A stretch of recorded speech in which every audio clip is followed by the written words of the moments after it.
حضرت ابراہیم علیہ السلام کی عادت تھی کہ مہمان کے بغیر کھانا نہیں کھاتے تھے، اور جو کھانا مہمان کے ساتھ کھایا جائے اس کا حساب بھی نہیں ہوگا۔ ساری زندگی یہ ان کا معمول رہا ہے۔ ایک دن بھوک لگی، گھر والوں کو کھانا پکانے کا کہا اور خود مہمان ڈھونڈنے نکلے۔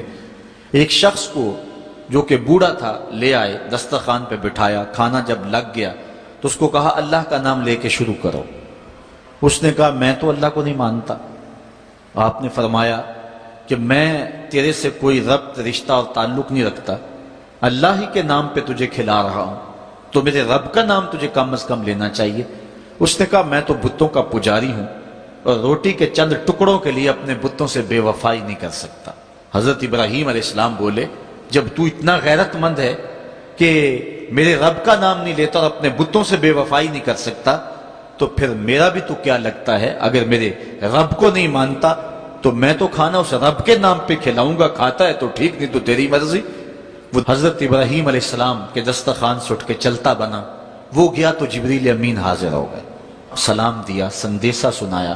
رب کہتا ہے اے میرے خلیل، تو نے میرا ایک بندہ ناراض کر دیا۔ یا اللہ، وہ تیرا بندہ تھا؟ وہ تو تیرا نام لینا گوارا نہیں کرتا تھا، اور تو فرما رہا ہے کہ وہ میرا بندہ تھا۔ ارشاد ہوا ابراہیم بتاؤ اس کی عمر کتنی ہوگی؟ یا اللہ 80 سال کے قریب ہوگی۔ کہا اتنا عرصہ ہو گیا نا میں اس کو رزق دے رہا ہوں، تم ایک دن نہیں کھلا سکے؟ اب حضرت ابراہیم اس کو ڈھونڈ رہے ہیں، وہ دور پہاڑ پہ جا چکا ہے۔ اس کے قریب پہنچے، کہا میاں کھانا ٹھنڈا ہو رہا ہے، جلدی آؤ۔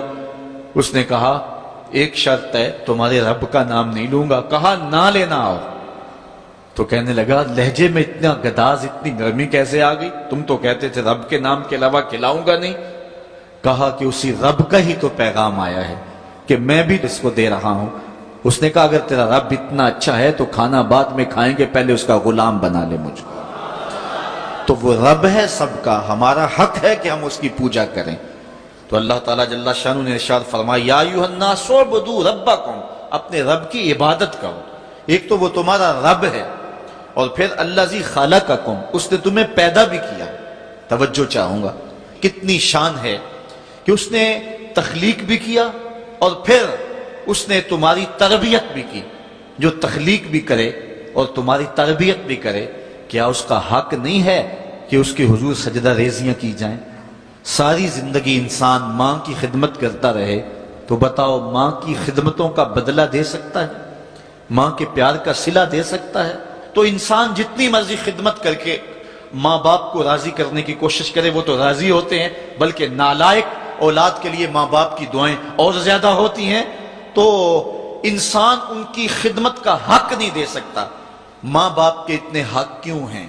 اس لیے کہ ماں نے بیٹے کو جنم دیا، جس نے جنم دیا ہے اس کے اتنے حق ہیں، تو جس رب نے خلق کیا ہے اس کے کتنے حق ہوں گے؟ جس نے تخلیق کیا ہے، دست قدرت سے بنایا ہے، تو پھر اس کے کتنے حق ہوں گے؟ تو مجھے بتائیے اس شخص سے بڑا بدبخت کوئی ہو سکتا ہے جو اللہ کے حضور سجدہ ریزی نہیں کرتا؟ صبح کے وقت چڑیاں بھی اللہ کا نام لے رہی ہوتی ہیں، حشرات الارض بھی رب کا نام پکار رہے ہوتے ہیں، بلوں سے سر نکال کر جانور بھی اللہ کا نام پکار رہے ہوتے ہیں، اور اس شخص سے بڑا بد نصیب زمانے میں کوئی نہیں ہے کہ جو اللہ کے حضور جھکنا نہیں جانتا، جو اللہ کے حضور جو ہے وہ عبادت کا سر نہیں رکھتا۔ وہ رب ہے جو تمہیں پیدا کرنے والا ہے۔ ماں کے رحم کے اندر کون نقش و ونگار دینے والا ہے؟ کس نے گوشت کے لوتھڑے کو بولنا سکھایا ہے؟ کس نے چشم خانوں کے اندر روشن چراغ رکھ دیے ہیں؟ اور کس نے سر کے اندر ایک نشیط اور روشن دماغ رکھ دیا ہے؟ کس نے ہاتھوں کو پکڑنے کی قوت دی اور کانوں کو شنوائی کی طاقت دی؟ اور کس نے جو ہے وہ سونگھنے کی قوت اور قوت شامہ ناک کے نتنوں کے اندر رکھ دی؟ کون ہے جو ٹانگوں میں زور پیدا کرتا ہے؟ کون ہے جس نے چھاتی کو طاقت دی؟ کون ہے جس نے انسانیت کو احسن تقویم بنایا؟ انسان، کیا تیرا حق ہے کہ مسجد کے قریب سے تو گزر جائے اور اللہ کا نمائندہ پکار رہا ہو حی علی الصلاۃ حی علی الفلاح، آجا نیکی کی طرف، آجا نماز کی طرف، اور تو جو ہے وہ اس کو سننے کے باوجود گزر جائے؟ ایسا ہو سکتا ہے کہ تو اس کے حضور آئے نہ، حاضر ہی نہ ہو؟ یہ بد نصیبی نہیں تو اور کیا ہے۔ اللہ تعالیٰ جل شانہ ہمیں اپنی عبادت کی توفیق نصیب فرمائے۔